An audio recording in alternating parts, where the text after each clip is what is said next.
You're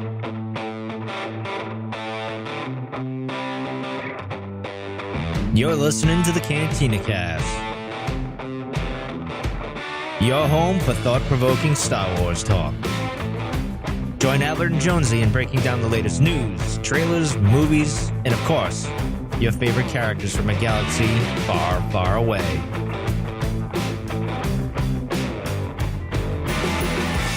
Hello, everybody, and welcome to the Cantina Cast. My name is Albert Padilla, and this is episode 267, Listener Questions. It's the first question Q&A show that we've had of the year.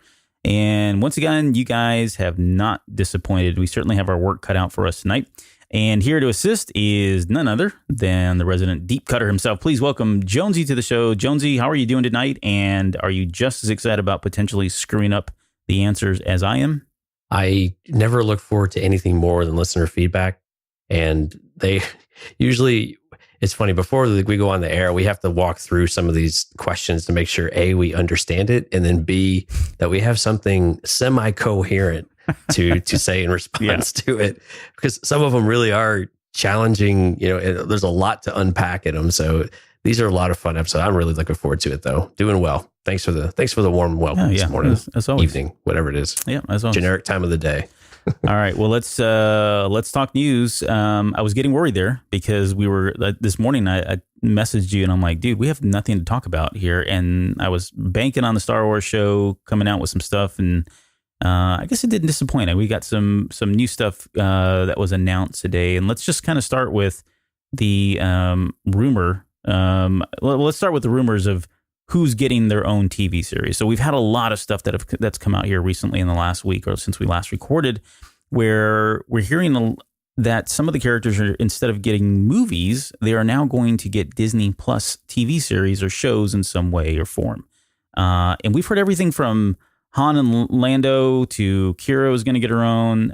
There was a Kenobi rumor out there. I think James Arnold Taylor today tweeted something, and that kind of set everybody on fire, thinking that he was, affirming that something was coming. I think he just posted hello there after retweeting some of that news there. But what are your thoughts on that? So is this something you'd want to see? Does this make sense that they would go the route of a Disney Plus TV series in lieu of, the sequel or anthology type movies? Well, the last few days, it seemed like it would be easier to see who would not get their own TV series on Disney Plus. Maz Kanata, she didn't get one. I didn't see her name listed. She didn't get one? Yeah, I didn't see Mara Jade in there either. But yeah, so I think some of these, make sense if you want to explore that. I think Han and Lando is maybe somewhat interesting. I think what this kind of really tells us, though, is that Lucasfilm and Disney are just really kind of exploring options. Everything's on the table about what they want to do. We had a nice debate about this with some of the dance dads this past week, and the money makers are still going to be your movies. I mean, your streaming service is going to be vital. Your home video sales are still important. So I can't see them going completely all in on every character, all these somewhat major characters. And I think we could lump Qi'ra into that these days as well, because there's an interesting story there, I think. To say these are all going to be Disney Plus over the next many years, I would think. These aren't going to be every quarter or something like that. Yeah. But, do we want to see Qi'ra in between? I think that's kind of interesting. I think Han and Lando would be somewhat interesting, especially if there's some adventure in there or a mini series. I think some of our listeners in Discord have suggested would be okay to do as well.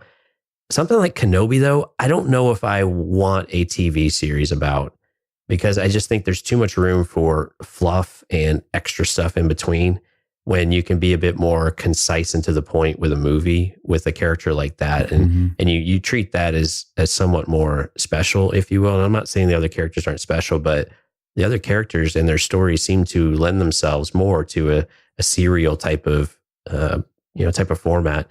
And we talked a little bit about that back with the Solo lead up of, what would a sequel look like, or what would the movie look like? Could you do a series of anthologies like you said before? And to me, I still kind of like those ideas, kind of Indiana Jones-ish. And I think that would be fun. But I don't want to see that for Kenobi, though. I think if you're going to do a movie, with him and you're committed to that, commit to the movie. Don't commit to drawing it out, even with a 5, 6, 7, series or episode series. Yeah. I mean, it kind of smells like, well, maybe they did have a lot of well, I wouldn't say a lot, but maybe they'd have stuff in the works already and they don't want to necessarily lose it. It was good stuff. And so they're going to rehash it and repurpose it in a TV series. I don't think I'd be opposed, honestly, to any of these. And I see your point with Kenobi, though. I think it's a good point. And there are probably other characters I would lump in there where I would prefer a movie as opposed to TV series. But at the end of the day, you know, Star Wars is Star Wars. And if I'm going to get it in TV, that's probably going to be okay for me. I'll go so far as to say on record that if they ever do a Maz type TV series, actually would probably be interested, because the one thing I don't like about her character is the fact that she's, well, creepy. But the other thing I don't like about her character is we don't know nothing about her. And maybe this would I think would open my eyes to the beauty that is Maz Kanata. So I would be I would say that if, depending on, you know, who the character is, there's probably a lot of great stories in there. There's certainly some of them that I don't think we should have a TV series. I don't need a TV series about every single character. Therm, Scissor Punch? No, not Therm. But like Wilbur Hood, I would love to see a TV series about him. Yeah, I mean, and the other one is Memphis Nest is another one that, you know, kind of interesting. Yeah. There are lots of great characters in there that we could do something with, and I tend to agree with you. I think there's something in there. And Amaz is actually a really great example because there's clearly a lot of history there. Yeah, you do a lot of different things. Yeah, you really could. And you really you're open. You don't have many things to hamstring you. And if you want to bring in well-known characters from time to time, you have that option open to you. We could argue how well they might be able to do that if you can't get the primary actors. Yeah. But, you know, it's still an option for you to be able to do something like that and, you know, work in, you know, you bring a Jonas in with a Chewbacca and, you know, it's not Han, but it's Chewbacca. We love Chewbacca. So, yep. Yeah. All right. We'll see. We'll keep our pulse on that and see how things play out. Again, it's all rumor for now. Nothing's been confirmed. So we just thought it was worth mentioning because it does, you know, we've heard we've talked about so many of the rumors that were coming out prior to with regards to the movies. And now everything seems to be shifting over to TV, which, you know, I guess, again, wouldn't be opposed to. Yeah, these got hot. I think that's why we brought it up. Yeah, and we didn't have a lot to talk about. All right, let's move into the real news that we got, though. So we got another Star Wars Celebration update today, and it was it was kind of a two-parter.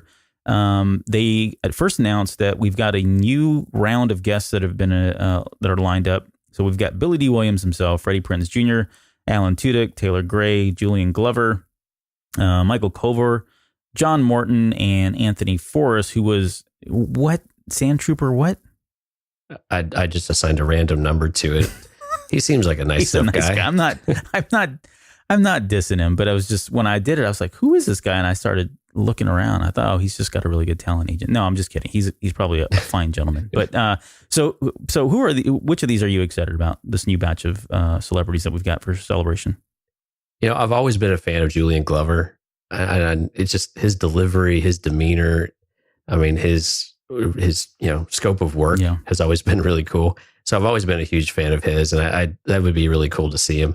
Alan Tudyk seems like a really cool guy too, and of course he's got other franchises that he's as well known for, if not more so, than K2SO. Right. And so I think that'd be really, really neat too. And you know, and Form Alice from Discord and I were talking tonight about, you know, he's a big fan of the Rebel series, and so when I mentioned that Freddie Prinze and Taylor Gray were going to be there, he instantly lit up. And so the people who are there for, you know, really excited about Rebels, this is really good news for them to be able to see of characters that, you know, bring, or the actors that bring the characters to life and be able to see them there. So I think those are kind of cool too. I've kind of seen them around before, so they're not at the top of my list. And, you know, and who could go wrong? You can't really go wrong with Billy D, right? Mm. So I don't know what he would say. He doesn't seem the talkative type. No, but it's just charming, suave. He's got his shades on all the time. Yeah, but you know, I hear he throws a mean left hook. So watch it there. Yeah. He's deceptively quick for 80 plus years old. Yeah, that's funny because I forgot about those pictures. I think we brought them up on the show. We were talking about that. But anyways, yeah, I'm with you there. Julian Glover. You know, Last Crusade, I think is Last Crusade. He was in that one, and a whole bunch of a great body of work, to be honest. But yeah, I don't know. Freddie Prinze Jr., I follow him on Instagram. He's a fun follow on social media if you ever get a chance to do that. He seems like a really good guy. Yeah, I mean, he is. Yeah. He seems grounded compared to other celebrities. I agree with that. I think that comes with a lot of experience of kind of being a childhood teen, heartthrob type of deal, and where you're at now, 15, 20 years later. Speak for yourself. Still heart-throbbing over here.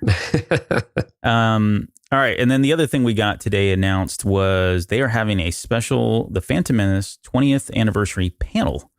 And I didn't see if we had a whole lot of detail in there. I quickly reposted that thing on social media, and I did not get a chance to dive into that, but I know it's happening on Monday, April 15th, which a lot of people are leaving on Monday, which is kind of a sad thing. I really wish they would have announced all this stuff a lot sooner, and I get why they couldn't. But did we get any other details here in terms of what that was going to look like? Are we going to see some of the, I assume they're going to do what they traditionally do, where they bring out actors one by one, kind of just reminisce and talk about the good old times. But sometimes there's usually something tied to that as well, where they come back. I think of like the Clone Wars, right?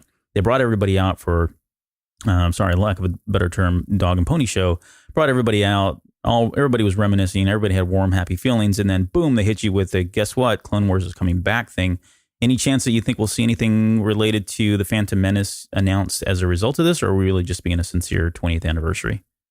Well, I think what it will do is if you get a Qui-Gon Jinn, if Liam Neeson or a Ewan McGregor or someone like that show up, especially Ewan McGregor, it's going to set the world on fire about what's coming next. Yeah, right. Especially for Obi-Wan, right? Because everything seems to come back to Obi-Wan after a couple of months.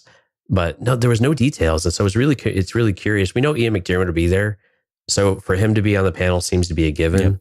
We know that Jake Lloyd typically doesn't do a lot of appearances, so he seems maybe less likely. But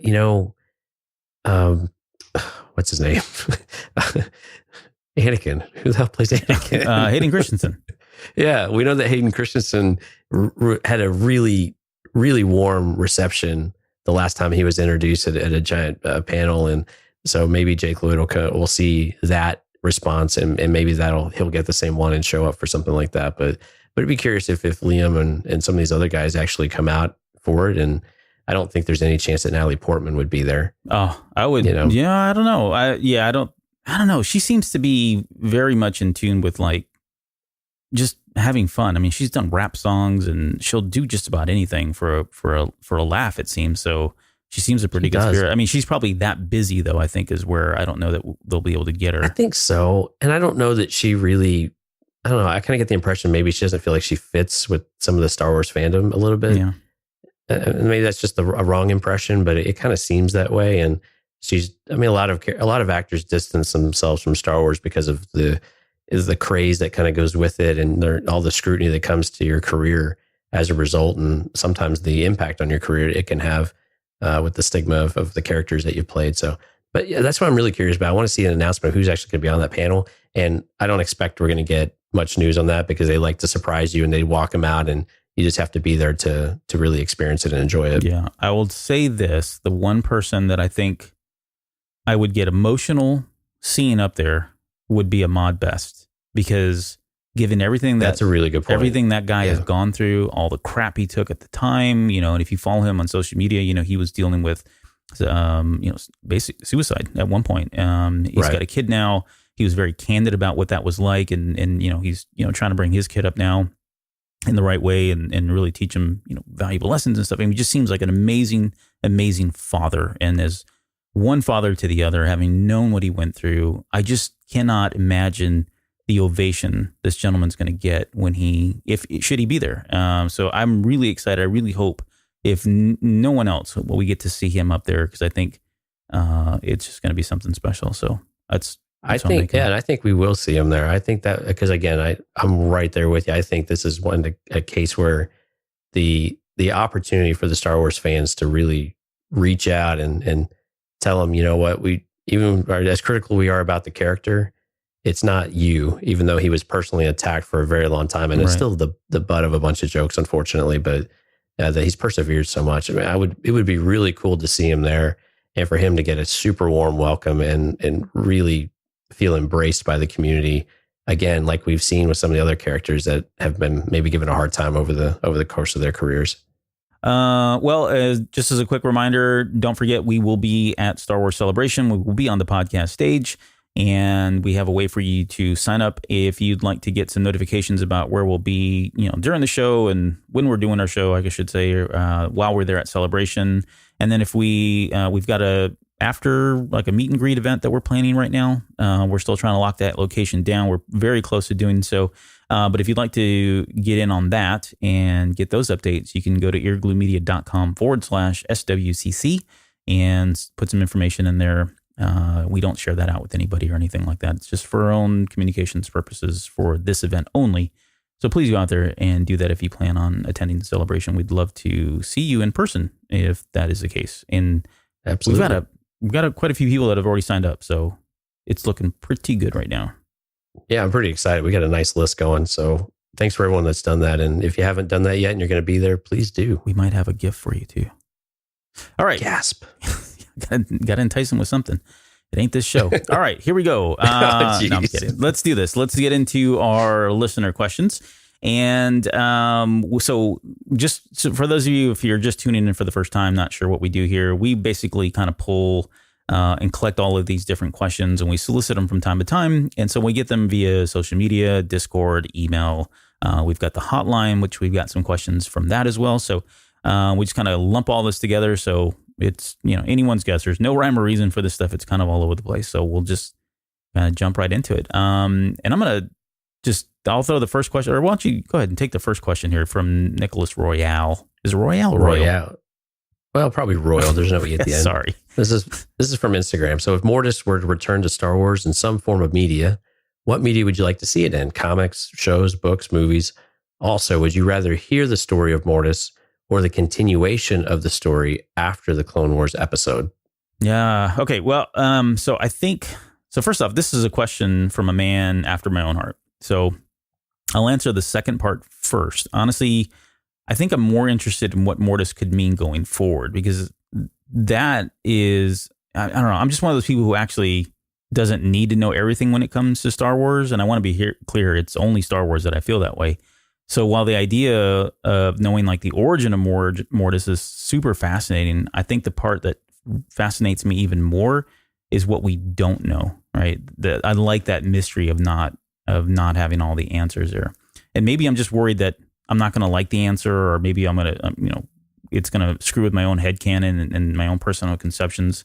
That's fair. But I also think it could be so revealing and so controversial that it actually jacks at the larger continuity in canon later on. I think I know I would just kind of gravitate to, okay, so you're saying this, and then start trying to pick apart, right, what doesn't line up the way I would expect it to or want it to, which, I don't really want to go there. I don't think I'd ever recover from that. It's a bad place.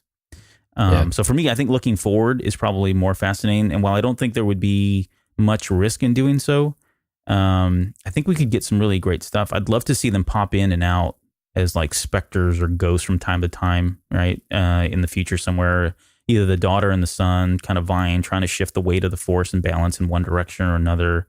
And I don't know, you could probably tell these stories, even, let's just say this, whether you went origin of Mortis or what was to come with Mortis, I think if you went far enough either way in either direction, you're probably safe.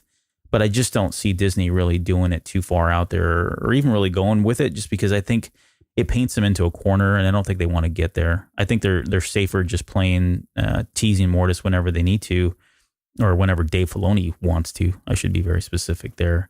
Right. But yeah, that's kind of, I don't think they would go there, but I would be more inclined to say forward rather than pass. I don't know. What about you? Right. Well, yeah. So let's just assume that they're going to do something, just for the sake of the argument of the question. I think it's got to be in a book.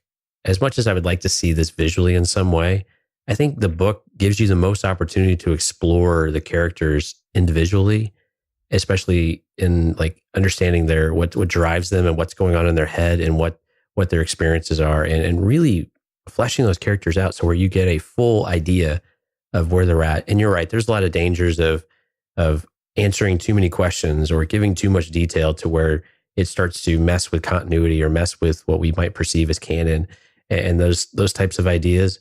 But I think if you're going to do it, you've got to do it in a novel form. And for me personally, I would like to hear more of the history part of it of how they came to be, or some of the things that we had talked about in the Mortis episodes a few weeks ago. Yeah. Of how did they get, were they part of the Jedi, or were they, outcasts, or did they get cast out? And, what forced them to withdraw? Was there some other catalyst that maybe the father glossed over a bit and didn't give us that? So I think that there's a really great story right there, and get an idea, because you can bring this over time too, of a significant number of years of, how this developed and how they changed in their exile. And, the Jedi part of it is just kind of the preamble, if you will. You don't even have to dwell on much of that, of what the state of the Jedi were at that point. And you can get straight into what this meant more as a family, and you can kind of keep it as a smaller story and the overall impact of what this really had on the galaxy level. I think there's a lot to explore there. I think that could actually be really, really neat to hear or to read. I would hear it on Audible. Yeah. Sorry. I do know how to read. I think I skipped over that part, but yeah, I would agree. If I had to pick a media, I would go with either books or comic books for this one. All right. Next question is via email. This is from Mike Borda, and he says, with 8 Skywalker saga films under our belts, we have a pretty good understanding of the Force in terms of the arc it puts our main characters through. Going forward with new movies, would you like to see more Force-focused plot lines, or would that get too predictable? How could they spice it up, or would you rather see them focus more on other plot devices? Would you rather see them focus more on other plot devices? Yeah. I think I'd like to see a mix. I think we still love learning more about the Force. And this show is predicated really on the Force in general and understanding that better. And so I think there's still a lot there. And I think that can be really fun. But I think you can't do that all the time. Mm-hmm. And we saw that with Rogue One and some other shows, and even Clone Wars at times, where the Force and the Jedi are secondary to a different type of story. And we saw that with Solo as well. And I think those are good. And those are things that we can still really develop and give us a break and really show the universe or the galaxy specifically at large and the different takes on it. And you can mess with the timeline a bit. You can move around in the timeline rather, and you can see different variations of it. You can see different interpretations, within the different periods and ages. And I think those things are really fun. I think unfortunately, this is where we're kind of limiting ourselves, because we're really jam-packed within a 10 to 20 year span for the most part with all the content we're getting outside of the saga movies. And that's disappointing that we're missing, we're not able to explore other ideas beyond what we have. And I don't know whether that's because, Disney and Lucasfilm are a little concerned about that, or if really they just think, oh, well, no, this is where we're going to get the most bang for our buck. But there's so many other ways you can go with this stuff. And that was the cool thing about Legends was really, you had everything. Of course, It wasn't Legends at the time, but it was just everywhere. And there was something for every way of thinking about it. But I've kind of rambled on enough. What about you? Well, I'm in agreement. I honestly don't feel like you can have Star Wars without the Force, but I do think you can have Star Wars where the Force is not the main focus or a plot device, right? And you brought up Rogue One, which I think they did a pretty good job of that. Although you could argue that, that whole scene with I am one with the Force, Force is with me. I mean, he was the Force basically guided him through that, right? But you get the point. I mean, there's moments, and definitely that is not heavily driven on the Force. So I really think there's some great stories to be told that don't have anything to do with the Force. And I'm kind of hoping we get some of that in The Mandalorian, and I especially hope we get that with like the Cassian Andor series. I don't see why or how they would even need to touch on the Force. I think there's a whole great story and potential there by just staying completely away with it and still feeling like Star Wars, right? Exactly. I think I personally have to keep telling myself that there's a lot of people out there that like Star Wars. That Star Wars is new to audiences every day, and then we've got over 40 years of content now, story now at every level, from kid stuff to adult stuff, Jedi, Sith, Old Republic, Age of Republic, Rebellion, all that stuff. That for me personally, I may be ready for something new, or I may not be ready for something new. But that doesn't mean that Disney needs to stop introducing new things that have the Force to do with it, if that makes sense, right? Because I've had a lot of Force in my life, but younger people that are just coming into this fandom have not. And I don't think it's fair to say, well, you need to go watch 40 years of content now, to get caught up so you can get where I'm at. No, just give them something new that they can hook into, right?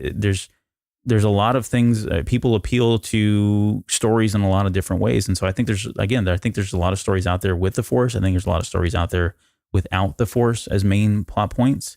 Certainly an appetite on both sides. But I can assure you there's probably fans out there that'd be cool with a, I don't know, Star Wars medical show. It's like just a bunch of medical droids or something, or Star Wars true crime show. I don't know. I'm just kidding. But there's probably stories out there. I mean, you can throw Star Wars under anything and make it compelling enough. And that's the exciting thing about this Disney Plus channel is that, I mean, it really just kind of opens up a lot of different possibilities with where they want to go and allow them to kind of explore this universe in ways that we're not even really thinking about right now. Yeah, it's a good point. I mean, we even saw that they had a horror book with Death Troopers, right? Is that what it's called?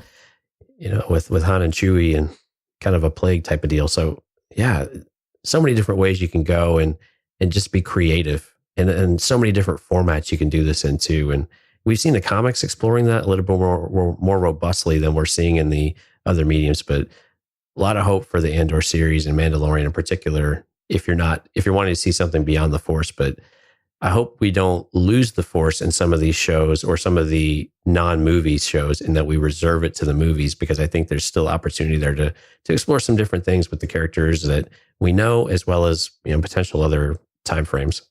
Yeah. All right, ready to move on to some Discord questions. All right. We got a couple Patreons, so thank you so much to our Patreon members for donating and supporting the show. Yes, we definitely appreciate it. And so we'll read a couple of these out first here. So we have one from Seafood Treasure. This is a good one. For as powerful and steeped in the dark side of the Force as Sidious was, how is it possible that he didn't sense Vader turning to the light or his own impending end? There are lots of entrances since Return of the Jedi that suggest his ability to almost know Vader's thoughts or how certain events would lead, such as in Lords of the Sith or Thrawn alliances as examples. It seems strange he wouldn't have sensed this. I think of the Jedi Council not being able to detect the possible dark in Quinlan Vos. It makes me wonder if Vader had pushed the light down so deep inside of him, and the Emperor was so far on the dark side that Sidious became unable to detect it. All right, pass. So, any thoughts on that one? Yeah. Well, I think you look at Luke's line of "Your overconfidence is your weakness" in Return of the Jedi for the answer here. I think Sidious had so much go so well for so long that he eventually just succumbed to the very thing that the Jedi Order did when it fell, right? It was that hubris and the vanity. I think Luke turning to the dark side was a foregone conclusion in his mind that he probably had seen play out 1,000 times through the Force, and in every instance, the end result was the same.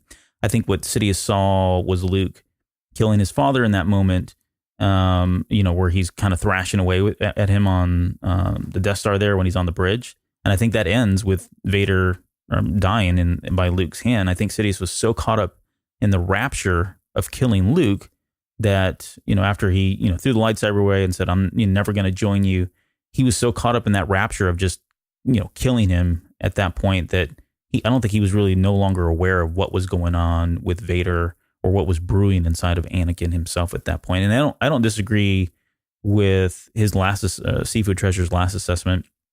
I think Vader's light side was so dim and so suppressed for so long that it was certainly at play here as well, right? I think that was another level of confidence, another layer of confidence for the Emperor to feel like, hey, this is completely safe. I'm in a safe space here. And maybe the lesson in all of this is really not even a Star Wars thing. I think it's a life thing. I think it's one of, you can go back to Art of War in the lesson of, he who exercises no forethought but makes light of his opponents is sure to be captured by them, right? And that's a really fancy way of saying don't ever underestimate your opponent.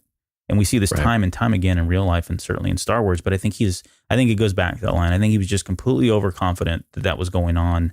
And you could, again, going back to his part or question about Quinlan Vos, it was the same type of thing. They had no reason to believe that anything bad was going to come about this. There was no reason to believe that, even if Quinlan Vos was turned to the dark side, so what? We're the Jedi. Nothing's going to happen. It's just that brewing overconfidence, that hubris, vanity, the that kind of thought of immortality and nothing untouchable that I think is really what was the downfall both for the Jedi Order at the time and then for the Emperor in this instance.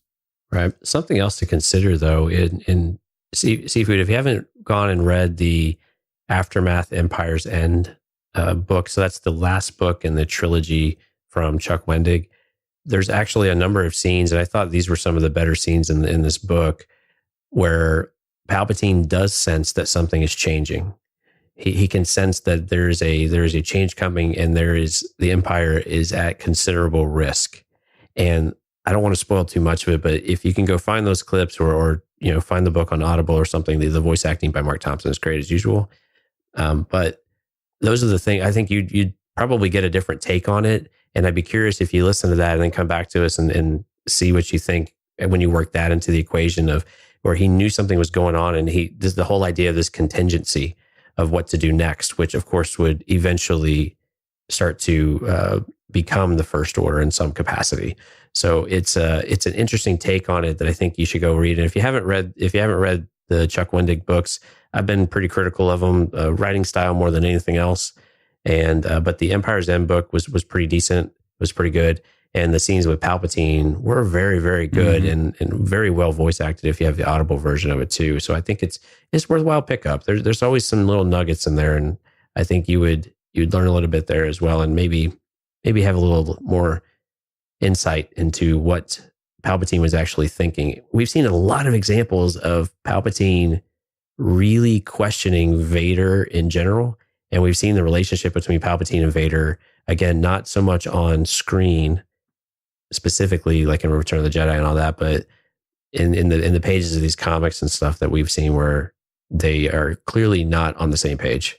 And I think Palpatine is aware of it on some level, but we definitely didn't catch that in the movies. They didn't have that ability to really flesh that out any. Yeah, I mean, if you just follow if you just take it, just strip it all down, it's like the Order of Two. I mean, what at some point he knows he's going to kill him or go after him, right? It's supposed to be contentious, right? I mean, exactly. Yeah. It's supposed to be contentious. I think it's supposed to happen. I think he knows at some point it probably will happen. I just don't think in that moment, in this exact moment, he had any idea that was the moment, because I think, again, he was just overconfident. He had already seen this. I mean, he even says the Emperor's foreseen all of this, right? Right. It's just... Well, and Palpatine clearly thinks he's broken Vader. Yeah. And so I think it is especially a great by question. That point. Yeah, good point. Yeah, exactly. But I mean, and it's a great question though. And we had some similar type of conversation, I think, at the end of the Fortress Vader series, where Vader has clearly made a decision, and that path is set, and we don't necessarily understand what he's thinking throughout the movies that we're used to seeing from the original trilogy now. Of was he really scheming and plotting and doing something else during that time, rather than just being completely subservient to the Emperor and giving him that type of false security, if you will. Yeah, he literally became the yes man at the very end of that comic book series. Right. All right. I think you got the next one. No, I got the next one.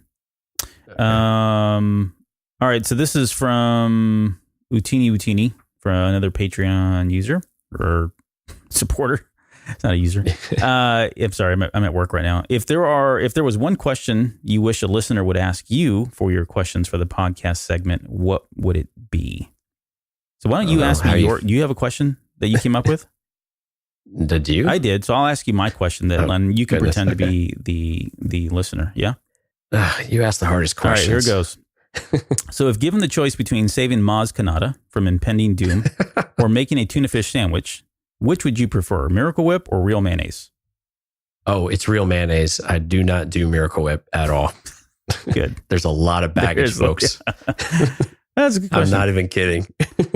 That was my question. That was a great question. Thank you. Yeah. I was just going to come up with a smart aleck comment like, how are you today? Yeah. Well, it's I don't know. This one, I hope we're not doing him a disservice. He actually has another question here as well. Yeah. And he was having some fun with this, I think, too. Yeah. But let me ask you the other one. So what movie announcement do you think we'll get this year? What movie? So I'm assuming this is Star Wars movie announcement that's not related to Episode 9. That's how I read it. Yeah. That's a good question. I happen to think it's probably the Game of Thrones guys. Yep. I have a feeling their first one is going to be, if we're going to get anything this year, it's going to be something from them. I don't know that it's coming this year, though. To be honest with you, I think this is probably more of a 2020 announcement with probably a mid 2021 type of release at the earliest. I mean, we don't know anything about this. This has been completely under wraps. But what other movies do you think you might? Yeah, what else would we want to hear about? So I'm with you. I would say if we're going to get one of the two trilogies announced, we're probably going to get that before we get Rian Johnson's trilogy. And even that's kind of probably not going to happen this year, but who knows? I mean, depends on how much progress they made and all that, which we're not privy to. But it'd be interesting though, because I was just thinking about this. I was making just quick notes about it. I wonder if we would get another movie announcement altogether that has nothing to do with either one of these trilogies. Because if you look at the Marvel type movies, right, that whole thing, they usually have 6-7 movies in flight, or they've got them all kind of laid out and planned out over the course of the next 2 or 3 years. Or you could even look at Pixar or the Disney stuff, Disney animation, and I'm including Disney plus Pixar as well. But those you can plan out. They've got 5-6 movies, sometimes 7, kind of already stacked. So there's nothing that says that we can't have these 6 movies, and then later this year they say, oh, by the way, we've got another 2 movies that are maybe standalones or sequels, or I don't know, whatever it is. I mean, who knows? We could get a 7th and an 8th movie that's announced that for 2021 or 2022 or even further out at that point. So right, it's this really difficult question to answer of who would it be centered around. I mean, we know a lot of characters, but we don't necessarily want to have a movie dedicated to them in some areas. And the unique thing about Marvel, not to get into a Marvel comparison, but the unique thing about Marvel is you've got content, you've already got years and years of ideas on the page of a comic book, and you can bring those to life, and you have a bit of a built-in fan base. It might be new to moviegoers, but it's not necessarily a completely new IP or a completely new character or something like that. And I think with Star Wars, we're quickly getting to the point where we're concerned about burning out on some of the characters that we know so well. And we're going to explore others like Andor and that, but it's really curious. It's working through the question of who would we hear this about? Is it someone we know, or how do we get other characters that we maybe don't know yet in there that would be big enough to drive a movie? Yeah. And I think that's the big question. Big enough to drive a TV series or something like that, or a short miniseries is one thing, but trying to drive a box office with the Star Wars name, that's a really big deal, and that's really tough to do. So it's a really tough question to answer there. Yeah, I would say even though I'd love to hear, oh, here's movie 7, here's movie 8. I mean, the fact that we're talking about rumors of some of those standalones going to TV just kind of diminishes a lot of that. So I don't know that we'll get that. That's just me purely speculating and conjecture. Yeah, it really makes you question. Yeah, we don't really have any idea of what the cinematic direction is right now after episode 9. So it's we've got our work cut out for us on where we're going to be in just a couple of years. Yeah. But questions for the podcast, something I like I'll tell you what I like. I like some of the questions that talk about certain scenes or different takes on the characters, make us think differently and kind of challenge us. I think those are always fun. Utini's always got great questions too. So this was, I think I responded in Discord with this one. That was a very meta type of question, asking us a question about questions. So yeah. All right. Thanks, Utini. GM2187 again from Discord has a few here. So what's a lightsaber duel matchup you always wanted to see but didn't get to, and who would win? The matchup can be from any era, such as Dooku versus Mace Windu, Last Jedi Luke versus Palpatine, Rey versus original trilogy Luke, etc. Mm-hmm. I like the Dooku and Mace. That'd be great. That would be interesting. I would. Can I say the Last Jedi, Episode 9 Rey versus Episode 9 Kylo? Because that would be pretty fun. I'm hoping that's going to be fun. If I could, oh man, I want to see Master and Fila, because I really like that character from the Darth Vader comic. But Master and Fila paired up with Revenge of the Sith Anakin Skywalker versus the Phantom Menace Darth Maul and Clone Wars Count Dooku and Clone Wars Darth Sidious. So 2 against 3. How about that one? Cage match. Exactly. Get was it Gene Okerlund in here to do that? But yeah, it'd be great to see. I don't know. That's just kind of silly, but I'm. And then who wins? Well, I'd have to give it to who escapes the cage. Yeah, I'd have to give it to Enfila and Anakin Skywalker. I don't know. Only one can survive. Oh, really? No. Well, see, I was pairing 2 against 3. Not. No, I'm going to make you choose now. No. Only one can win. Anakin. He's chosen one. He's got to win. No, that's right. There's no other way around it. He's destined. We're going to get to that a little bit later in one of the questions. So, what about you? I had a few. Voss against Vader, I think would be really interesting. And I had a really hard time trying to figure out who would actually win that. I think at the end of the day, probably still Vader, because I guess he is the chosen one. So I can default to that answer. Thank you. Yeah. Dooku versus Qui-Gon. Yeah. I thought would be another really interesting one. Student versus master. I think at the end of the day, Dooku wins because Qui-Gon gives himself to the Force for whatever reason. Another one that I thought would be interesting would be Palpatine versus Momin.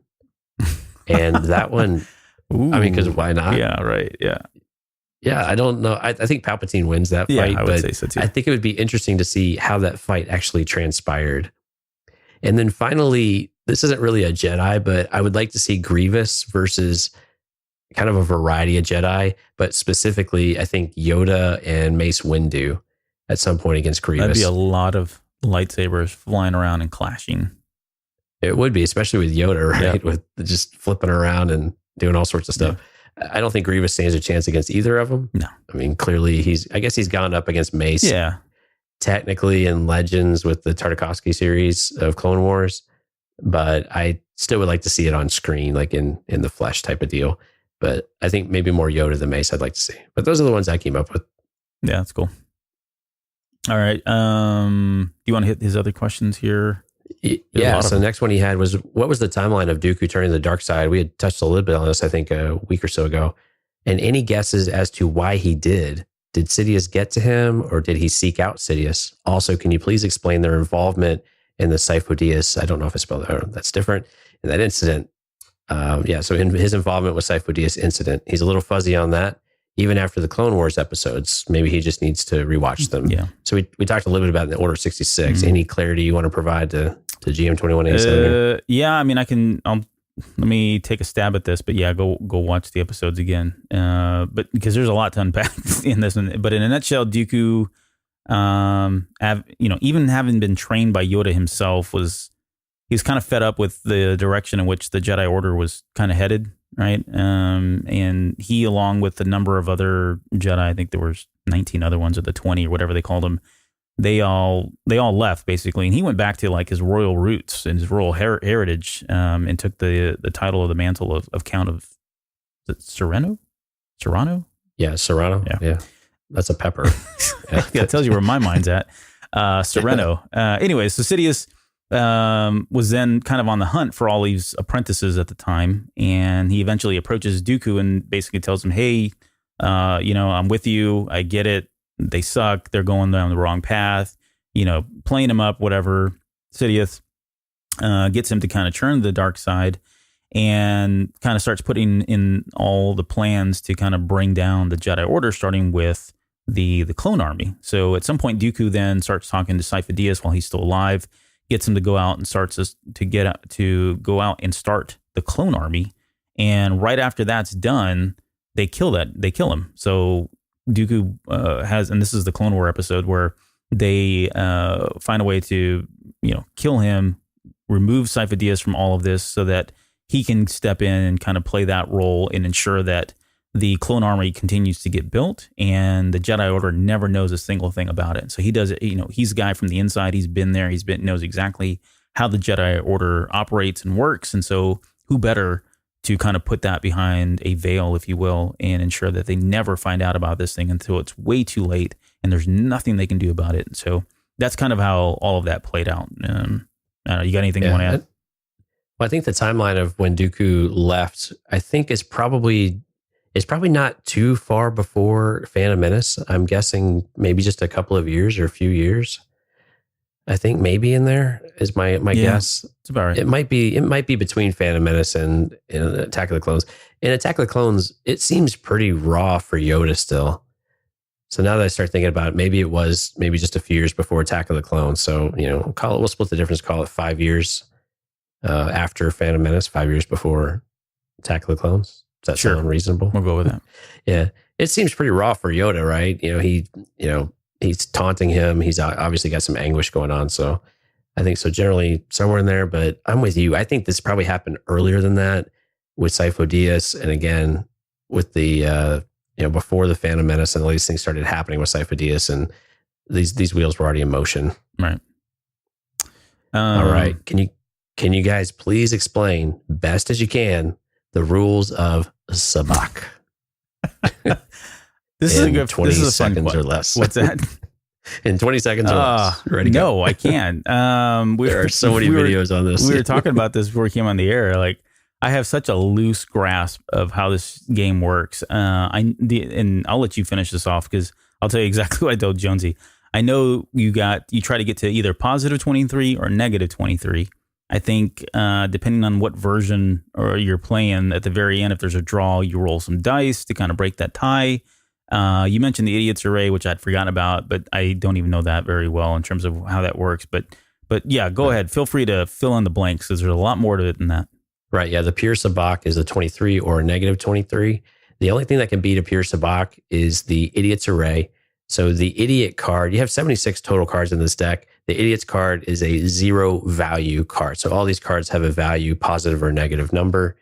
And so they're constantly offsetting one another and that type of thing. With the idiot card being 0, if you have that, plus you have a 2 and a 3, you have 0, 2, 3, which is 23, right? Yeah. Really clever, right? So that's the only thing that can be it. Now there's a Psylop and some other things like that they worked into solo. What's really fun is that there is now a sabacc game you can buy, although they're not allowed to call it sabacc. They keep getting sued. So if you look on Amazon, you look for Star Wars Han Solo's card game. I'm not making that up. That's actually what it says. It's about $12 and you can go buy it. And I've seen this in the stores too. Maybe not so much now that the Solo movie's, several months behind us, but you can still get it on Amazon for about $12 and you can learn some of the general rules there. But like Albert said, there's a lot of variations to this. Corellian Spike is one of the more popular ones because that's how Han traditionally has been told won the Falcon with the dice, because they have dice in that game, six-sided, that type of thing. But generally speaking, that's how it is. There are several YouTube videos that get into all the different pieces of it if you want to go really learn a lot about it. And so I tend to stray to the ones that are only a couple minutes long because they don't get too far into the weeds on it. But that's roughly it. What I don't know is whether this is a fun game. Like I mean, there's all these videos and there's all these explanations. Pure gambling. Yeah, but is it fun? Because I don't. I mean, I'm not saying it's not, and I'm not saying it is, but I don't ever see like, wow, this is so much fun to play. It just seems like it's, I don't know, people are doing it and they're doing it because Han did it and Lando did it, but that seems about it. So, yeah. Well, and in the movies, it was just ways to pass time. Yeah. So what do? You play dice and cards, right? I thought we had somebody yell "Idiot's Array" in the Solo movie at the very, very beginning when they're on the streets of Corellia and they're kind of coming back to. I think that might be right. I think we did hear that. Yep. I don't know what I thought. All right. Last one from him. All right. What do you guys think would have happened if Luke would have stayed on Dagobah with Yoda to finish his training instead of going to Cloud City? All right. We got to keep this brief. Welcome to the What If Show, part 2. All right. So Han lives. Leia, Chewie, and Lando still escape. I still think we get the same events in Return of the Jedi, regardless. If with regards to like Han, Leia, and Chewie, but I'm not so sure that Luke gives himself up to Vader willingly. I think he does that under the pretense in knowing their true relationship. So he knows that's Dad, and that's why he does that in Return of the Jedi as we know it. But if that all happens and he doesn't, then he never learns that, right? So I think that changes the dynamic just a little bit. I think at some point we still get a lot of the same events I think he still helps rescue Jabba.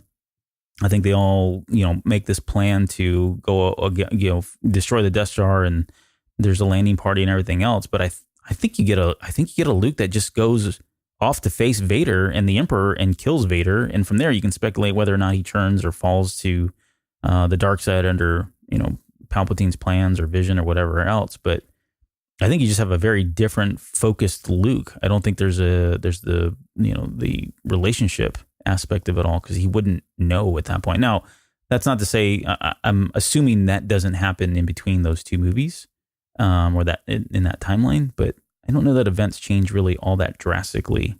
How about you? I think the one that is the biggest question is what happens to Leia.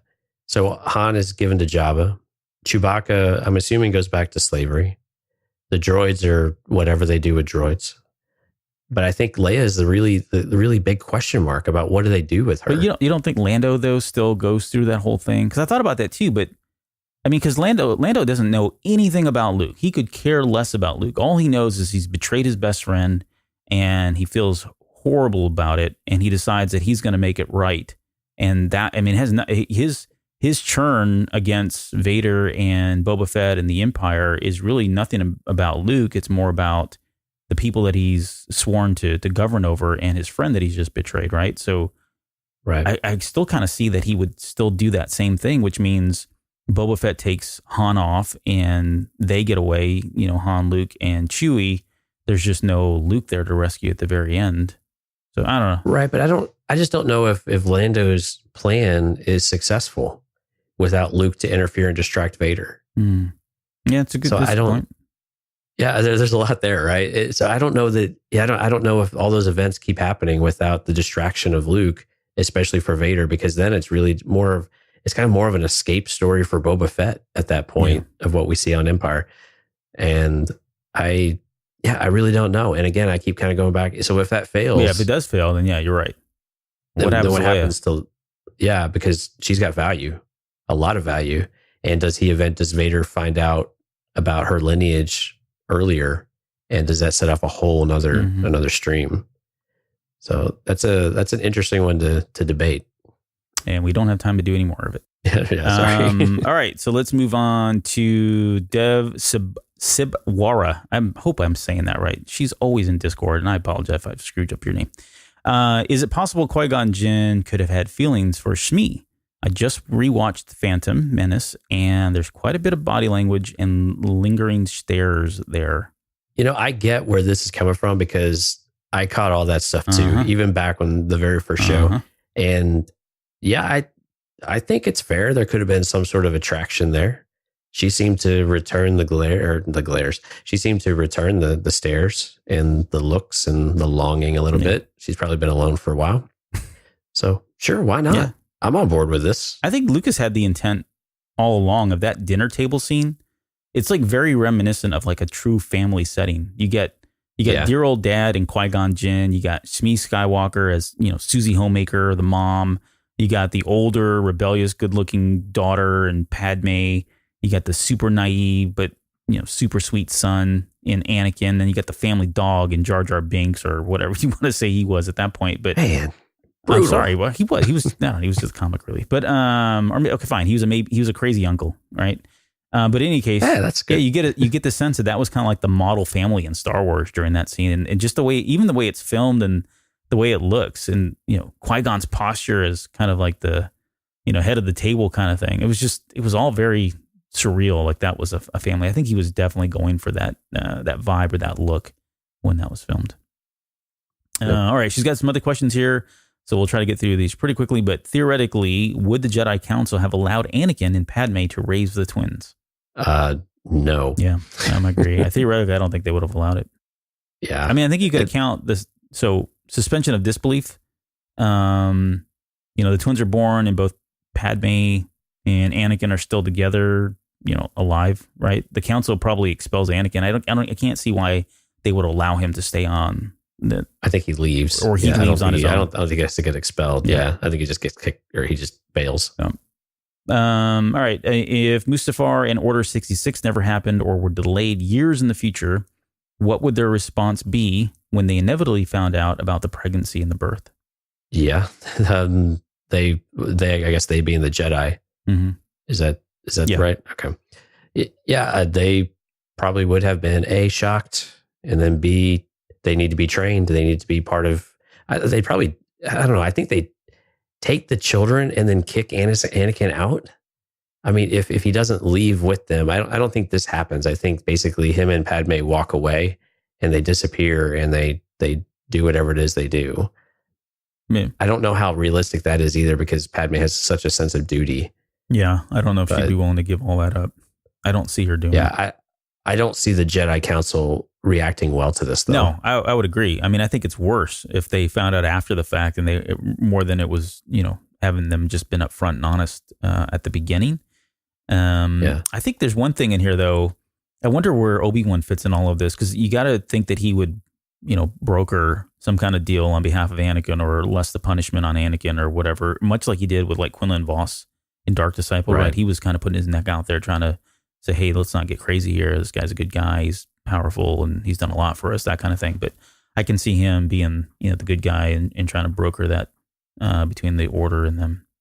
Right. And one of the questions later on says, would Sidious have laid low for a few years to have access to the twins? And I think that's a really great question, because I think, yes, if these events happen and Sidious is still in power, or he's still accumulating power and hasn't struck with Order 66, I do see where he says, oh, this is interesting, and starts to formulate a new plan about what and evolve that plan. And maybe it still includes Anakin, but maybe it also includes some of the offspring as well. Yeah, I think Anakin's, a whole Anakin, more man than machine, is super attractive for Palpatine and Sidious at that time. But eventually, I think he's looking at the kids as longer term solutions or replacements for him or for Anakin at some point, right? Right. She had some other questions in here, and it was really just kind of focused around like, at some point is he, you kind of keep going down this path of him not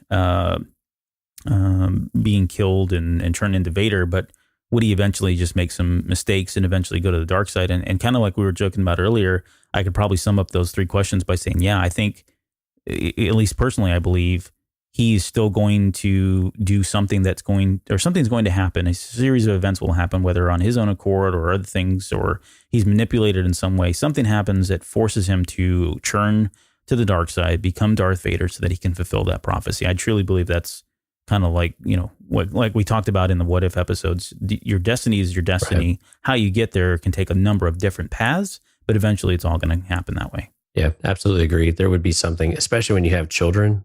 You are so protective of your kids, and you would do anything, and your spouse usually feels the same way. So your priority tends to go to your kids, and it's just ripe. It's just ripe for Anakin to make a one decision that sets him on a different path. And imagine if the son were to interact with Anakin after he had children. Oh man, you talk about, you wouldn't even have to show him much of the future before he gets set off. So. That's a good question. That was a good series of questions. Thank you for those. All right. Zingo had one. Will we ever see Lord Miller's version of Solo? I'm just intrigued with how different their version would have been, that and the original cut of Rogue One. I am so intrigued by both of those. And to be honest, no, I don't think we'll ever see them. At least I'll be dead and gone by the time Disney releases these things. I'm not knocking on wood right now. So I'm not expecting to see anything, at least in my lifetime. I think maybe we get some tidbits down the road, years later, interviews, there may be little hints dropped about, oh, this is what we were planning, or here's what we originally filmed, or we filmed this. But I don't know that we ever really see it. Disney doesn't, it's not something that Disney typically does. We can read about it, but I don't think we'll actually ever see it. Right. I think Lord Miller's an absolute no, never type of thing, to use an absolute. I think the cut of Rogue One is interesting because it's more of a cut difference. I know they did reshoots as well, but there was a different, they went really far with that movie with a specific cut. So that's one. I keep holding out hope we will get something on. I think that one seems more likely because the players were still involved. Lord Miller, there's so much involved that with the Actors Guild and the Directors Guild and all these other things, or whatever it is, with all the politics in Hollywood, that I think that one has absolutely zero chance of ever being shown for a variety of reasons. Yeah. At least with Rogue One, you didn't have wholesale change of what was of the staff, basically. So I hold out hope that we'll get something there, because there were different things to it that we saw in trailers that we didn't get in the movie. And I would love to see those surface at some point. And if we're talking about likelihood, that's way more likely than Lord and Miller's, which will just never see the light of day. So Gareth Edwards, if you were listening to the show, please help us. You're our only hope. Yeah, please. All right, Star-Lord, my question revolves around the prophecy surrounding Anakin as a chosen one who will bring balance to the Force. In episode 1, the Sith were not around. There were many Jedi, Jedi being smart, knowledgeable beings. Why would Qui-Gon Jinn even bring Anakin to the temple? Why would the Jedi allow Anakin in? How could they not see that in order to have balance, darkness must take a bigger role? Yeah. Basically, can I direct you to the last several episodes that we've talked about? It'd probably be a little easier to go through and pick through some of those. Yeah, Qui-Gon was a firm believer of the prophecy and the chosen one. And I think Qui-Gon, even with what we saw in the Age of Republic comic, where he was uncertain, or he started having doubts about the council, or he's probably had doubts for a while about the council's ability to make decisions. I think he always trusted that at the end of the day, they would see something and they would make the right decision and take the right course of action. I think him taking Anakin to the temple was probably the only option as well, because you're not going to spirit him away and train him individually, because that's probably taking more of a selfish type of approach. And why would the Jedi allow him in? That's a really good question. I don't know that I have an answer for that one, because except for what we've talked about before of you could potentially do yourself or do the general public harm if you have strong Force abilities and you don't have the right kind of training. You've got to be able to control them and be able to understand what's going on with you. Otherwise, you're even more lost than if you were to, get adopted by a Sith, and then you're a risk to the galaxy at large. Yeah. Anything you want to add to those? Well, I mean, so if you Qui-Gon believed with every fiber of his being that Anakin was a chosen one, right? His midichlorian count was through the roof. He's whether the darkness was there and they didn't know it, or the darkness was about to come. If I'm the Jedi Council, what do I have to lose by not allowing him into the order? Either he's going to help us get rid of the darkness that we're so blinded by and don't see, or we can get him ready to combat that darkness as, whenever it comes. So I don't even know that they were looking at it from a balance perspective. I think they were just looking at it as okay, this guy believes it. There's definitely signs here. What's really the harm in doing it? To your point earlier, is he better out there to left his own devices and becoming, falling to the dark side, or worse, what if someone does get a hold of him and turns him, and he turns out to be the chosen one? Wow, we really screwed that one up. I just don't see why. I don't really see that they had anything to lose by bringing Anakin in and allowing him to train. I think it was. I think the other thing we saw is I never got the impression they thought there was a problem. So if there's no problem, the foresight of being able to see a growing darkness and those types of things, except for the potential emergence of the Sith, which I think the Jedi can't be that dense. They've got to know that the Sith are always lurking. You just can't seem to destroy those guys. There's always something who picks up the mantle and does something with it. And they are such planners. And we saw this with Palpatine numerous times. He's got all these contingency type of plans and these other ideas of how he can live on through others, or his legacy can live on and rebuild and do something different. So I don't know that they saw a problem. And when we saw him in Phantom Menace, specifically in this one, it was unclear what was really happening. And I don't think they understood quite what was going on either, to know that something bigger was actually starting to take place. Yeah. The last part of that one is Luke shows Rey how to feel balanced in The Last Jedi. Couldn't Yoda sense the balance and know if the person in the prophecy would help or hurt the Jedi and the general health of the galaxy? Yeah. I mean, I don't know, to be honest. I mean, I guess for Luke showing Rey how he feels the balance, I don't know that Yoda sensed it. Do you? No, and I think this is what we saw with Luke and Rey is probably different. Yeah, I would agree. That was much more along the lines of like the cosmic force and the communion with the living force, and really more of a force lesson than anything else. So I think Yoda can sense balance, but again, to keep going back to Qui-Gon, because it's really fresh in our minds, we saw where maybe in Qui-Gon's opinion, maybe in reality, maybe Yoda's not in balance. And Yoda is starting to, I wouldn't say tip into darkness or anything like that, but maybe he's not completely in tune with the Force. And we see that later on, especially against Attack of the Clones. So you could argue that the Jedi are already out of balance and they're not able to interpret things as well as they could. That's kind of the point I was making earlier. I don't know that they were really kind of thinking about things in that term, at least at that point in I mean, maybe historically years ago they probably were, but at this point, no, I don't think they're that's where their head was at anymore. Right. All right. Thanks for that. So Adamas, I hope I'm saying that right, or Adamus, but I'm going to say Adamus. That sounds cool. Yeah, that sounds good. When do we think we'll see more of Ezra's story? Man, I don't know. I hope so. I hope we do soon. But I'm thinking after the Clone Wars comes out, I think that's when Dave Filoni probably goes back to try to wrap that up, whatever that looks like. What I really would like to see, though, is a novel that kind of bridges the events of Rebels at the very end of Rebels up until, like, come out with a new Ezra series, right? Whatever that looks like. Put that further out in the future, whenever that is. But then give us a novel or something that we can really dig into deeply with what really happened once they left, and throw Thrawn in there, throw Ezra in there, put them together, make it just about them in a whole new world or new land or, Outer Rim, wherever they are. But I think that would be a buddy cop movie. What's that? A buddy cop movie. Yeah, a good cop, bad cop. But yeah, I think that would be really great to kind of just get all that in a novel. And then once the novel ends, then pick up the new series. So you've got all that context of what happened there. And then, bonus points if they can figure out a way to kind of weave in all of that into more mythology that ties back either to, the new trilogies that are about to come out, or the TV series that we're going to see on Disney Plus. I think that would be cool just because I love that whole cause and effect, or, having connected tissue in that way. So would you feel shortchanged if you got it in a book instead of seeing it on screen? I think which part of it? The part that I'm talking about, the middle part, or you mean the new series? Yeah, the middle part. Yeah, I mean, them just showing up in a TV series and kind of being back. Yeah, I don't think if you had to go back and read it, you're not that concerned about that. I would rather. I don't know that doesn't seem compelling to me. If it's just they pick up, I don't want them. I guess what I'm saying is I don't want them to pick up the new TV series at that moment, right?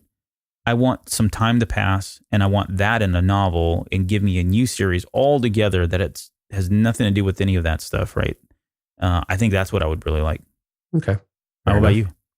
Yeah, this is why I'm kind of with you. I don't really know what I want to see or how I want to see it, because I kind of like the way it ended. Yeah. And I kind of like this ambiguous type of idea, and we don't know where they're at.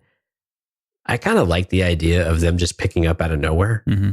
And you have to fill in the blanks I want this on screen, though. I don't think I want this in a novel. And that's the baggage of having a TV series for 4 seasons, that to relegate that to a novel in between to catch up, that always kind of rubs me a little bit wrong. But I wouldn't mind seeing them pick up, and then they do some ways of maybe some different or creative ways of filling in the backstory over time, so that you get pieces of it as you go to understand where they're at. I just don't understand where their stories go to next. I think for Thrawn, I mean, just Thrawn's clearly maybe not with the Emperor or the Empire anymore, or maybe he is. And then what does Ezra do? Because Ezra is now kind of like Ahsoka a little bit, where he's on a completely different path. And so what does that actual path do? And I haven't thought through that enough to have a theory. Yeah. And I think this is our last one by Alaran. Is it told somewhere that the Force is a living entity, or just an assumption made that formed the Jedi and Sith dogma? If the Force is just a natural phenomenon, then it has no sentience and therefore can't have a will. For example, will of the Force willed it. Also, if the Force does have a will and it chose Anakin to do what he did, doesn't that just make Anakin a sock puppet with no free will of his own if he was forced to fulfill a destiny according to the Force? Right. I think on some level, I revert you back to episodes 231 and 232 that we did, which are the living force and the cosmic force, just to talk a little bit about how those work. I think, is it told anywhere that the Force is a living entity? I don't think so specifically, although it seems to be heavily implied that it definitely has a will, and that it has a functioning brain, if you will. I don't know that we get anything quite that specific. But the way that it's identified and the way that it's discussed, it certainly feels like it is. But it's just more this energy type of field in the passing between of everything, and then this flow of matter between the living and the dead, and between realms, I guess you could almost call it. But is that a living entity though? I don't think so. Yeah, I mean, I would say from a canon perspective, I don't think it's ever been stated definitively that, either way, really, that the Force is either sentient or not. And I think what we see is different interpretations of this depending on the faction or the Force sensitive group that's following it. You have people like Qui-Gon Jinn, the Guardians of the Wills, even Momin, right? They kind of truly feel like the will of the Force is what it is, and that it is sentient and it's directive in ways. Whereas people like Sidious, or really most Sith for that matter, maybe even the Night Sisters to some extent, and other groups that just kind of felt like the Force was merely there for them to manipulate as they saw fit. An instrument. Right, an instrument, right? And I think you probably have a group that saw it both ways. I think they saw it as a sentient type will that, only through practice and mastery that you could then change it to your will, right? So it was almost kind of like a hybrid in that sense. And really, this is really no different than, I guess, religion today. Right? That whole thought of, things happening because they, happen for a reason, that kind of thing. But in terms of Anakin, yeah, I mean, to some extent, that's probably true. And there's an argument to be made that today, again, going back to religion and God, you've got, some people who flat out believe, I'm going to bring in religion here, but you have people that believe like in God or a God, right? And you have others that believe that God provides, he directs, but ultimately you are of your own will. You've got your own free will, your free agency, that kind of thing. And then you've got a third group that really, it's a very simple kind of belief that everything happens for a reason, and our actions and outcomes are simply all part of this greater plan that, we're not aware of and can't know because, in going through it all and having all these things happen to us, that we're learning from that, and that's preparing us to, for him or to become like him or whatever else. So I think it just mimics religion in a lot of ways. So I guess it just really depends on where you fall. Do you believe in, free will, or do you believe in, everything's kind of predestined and you're just kind of going along for the ride? I think. Right. And it's colored so much by each faction, but then even with each faction, again, religion is such a great example because we see this and we can equate to this pretty easily. Within just different sects of, even if you look at Christianity, you have different interpretations depending on, which types of churches you go to and things like that. And we see that even within the Jedi and Qui-Gon constantly, with the living Force approach, whereas others have a different type of ideology to it. It doesn't mean they don't believe in the Force, but they just have a different way of interpreting it. And that's really hard for us to comprehend what is the right way to interpret it, much like it is for us in the religious space as well, of what is actually right. And at its core, it's whatever you believe, whatever you've experienced and feel like speaks to you, then that's kind of what you should believe in, and that's what your convictions would be forced on. Now, what's interesting though is when we look at, again, Qui-Gon in Age of Republic, he just closes his eyes. I think you really succinctly put this in the review of the book. He just closes his eyes and the Force kind of tells him where to go, and thankfully doesn't run into anything on the way. So there's clearly some sort of directive happening, and it's speaking to them individually in some way, or they are listening and they're sensing a path that is unveiling in front of them. Now, who is drawing that path? Who is leading that or tying that string? It's not clear, and we don't have anything to it. But that's what makes these conversations fun. Yeah. At the end of the day, we'll all bring our own personal experience as well as what we've seen and who we think is actually interpreting this stuff correctly. Yep. All right. Well, that is the very last question that we were going to field. But before we go, we got a couple shout outs here. I want to give a shout out to Josh from Kalamazoo. He had an episode 9 theory that, in the interest of time, we won't get into, but it's really actually kind of cool. It's kind of talking about how there's a larger ancient evil, and it's really Palpatine and Kylo that are kind of just puppets. Snoke is a puppet here as well. He throws in Darth Plagueis as well in there. But that theory, I think the more interesting aspect of that theory was he made mention that the Jedi texts that we see Rey with at the end of The Last Jedi, maybe one of those is the actual prophecy. And he's hoping that maybe in episode 9, she ends up reading that and determines that, she actually knows what the prophecy is going to be like. And somehow it's going to have to pull Anakin back into all of this and fulfill the prophecy truly in episode 9, which is, it's a really cool theory. And again, I don't want to, it doesn't really kind of fit into what we're doing here today, but definitely want to give him a shout out for reaching out to us and leaving the voicemail. Was quite interesting enough. And then the other one was Jay from Phoenix, who had another take on Mortis. He never felt like it was actually a physical thing. He says he kind of questions whether or not it was maybe just a force vision, that they actually never really went to the planet of Mortis, and that's what explains why there wasn't any kind of a time lapse there.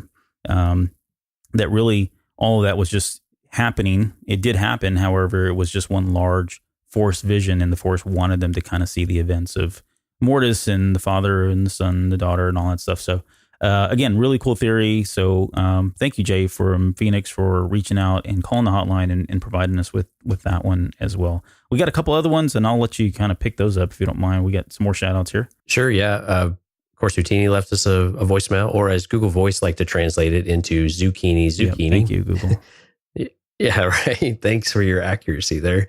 Anyway, he was just calling to say hello and keep up the great work. He also gave us the question that we got earlier. And but what was best about it, he channeled the basement as well. Stay cool. Have a nice summer. Bye. So thanks, Dante. We appreciate it, man. You're the best. For Malice, one of my dance dad buddies, left us a really amusing, sleepy voicemail. I couldn't tell if he had just woken up or was just completely baked out of his mind. I don't know. Either way, it was pretty funny. So thank you for doing that. Just in case any work people, I'm sure he was just sleepy. Oh, yeah. Sorry. Yeah. But yeah, we appreciate the give of the call. He's been a huge supporter. He's a Patreon as well. And thanks so much for giving us a call. Longtime listener, Cab, another Patreon, calling in, wanted to test it out, congratulating us on Celebration. Looking forward to meet us. He's going to meet us up there in Chicago and finally interact with us. That's fun. So thanks for that as well. And then, yeah, last but not least, do you want to do Aaron's? Yeah, Aaron Baker, I just want to say you guys are doing a fantastic job with the last few episodes on the Mortis arc and Clone Wars. Can't wait for Order 66. Like I said, keep up the good work. And I forgot to mention one thing. May the Force be with you always. So thank you. And also with you for those of you who are of the Catholic denomination. So yeah. And we do have one very special announcement for Earglue Media, and that's we have introduced a new podcast, or we've welcomed a new podcast to the network.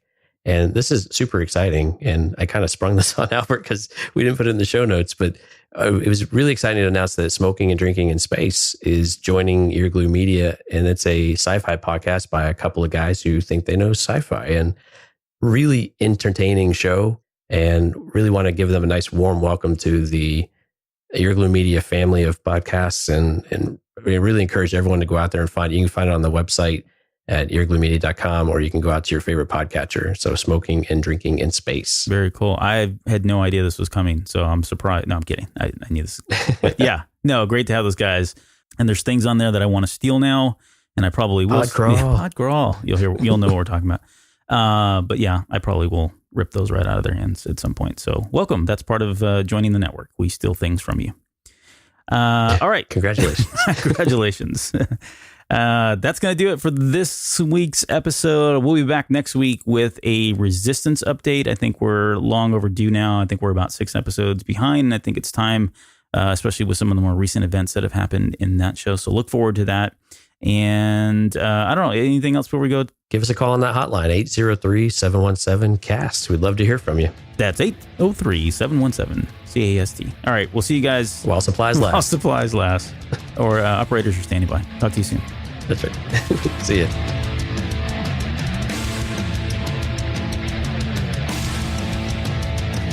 You're still listening? Wow.